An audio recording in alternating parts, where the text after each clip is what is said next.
Okay, let's dive right into this explainer. Today, we're exploring something every single one of us experiences, but we rarely truly understand. We're talking about the architecture of dreams, or, as we say, Khwab Dancha. Have you ever actually stopped to think about what exactly is happening inside your head when you close your eyes at night? Well, let's find out together. So it all really boils down to one simple yet incredibly profound question. Why do we dream? हम ख्वाब क्यों देखते हैं? I mean, every single night while you're asleep, your brain is just busy creating these intricate, sometimes completely bizarre visions. But what's the actual purpose of this nightly cinema? Section 1. The mystery of dreams and how the brain never switches off. While the exact purpose of dreaming is still kind of a mystery to scientists, one thing we know for absolute certain is that your brain doesn't just hit the power button and shut down when you sleep. Let's move to Section 2 and see how this builds. REM, the active brain, the stage of vivid dreams.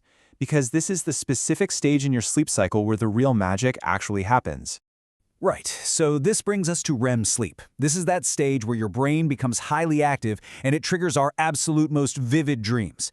Think of it essentially as a jagta dimag, literally an awake, hyperactive mind trapped inside a sleeping person. Your mind is just firing on all cylinders here, burning almost as much energy as it does when you're wide awake, just generating these massively complex scenarios.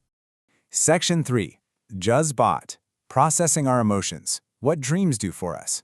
So, if your brain is this active all night long, what is it actually getting done? And this brilliantly illustrates what's going on behind the scenes. Scientists believe dreams basically act as an overnight processing center. They're helping your brain process some deep emotions, your jazbat. They're organizing your memories, your yadam, and they're making sense of your daily experiences, your tajrubat. It's like your brain is taking all the chaotic, messy files from your day, sorting them out, simulating potential threats to prep you for the real world, and deciding exactly what memories to keep and how to feel about them. Section 4. The still body paradox. The strange part of sleeping. Now, what's really interesting about this next slide is that it highlights the most bizarre, frankly unbelievable part of this whole nightly routine. On the one hand, your brain is moving at absolute lightning speed. It's creating entire people, hyper-detailed places, totally impossible situations. It's just a massive explosion of creativity.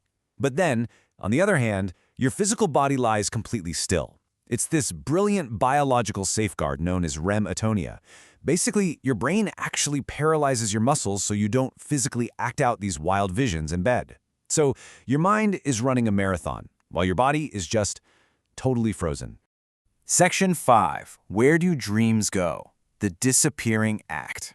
Because think about it. What happens the very moment we open our eyes back up to the real world? So the crucial point here is that they're just gone in minutes. Chand minto mein ghayab. Despite all that intense brain activity and those wildly detailed worlds your mind just constructed, most of your dreams disappear entirely from your memory within moments of waking up. It's almost like this elaborate, beautiful painting just being washed away by the morning rain, and you're left with nothing more than a fading feeling. Which leaves us with the final thought for this explainer. What new world will your brain create tonight? Ajrat aapka damag kaun si nayi dunya banayega? When you close your eyes later on tonight, just remember, your mind isn't shutting down. No way. It's actively preparing to construct a whole new universe just for you. Sweet dreams, and as always, stay curious.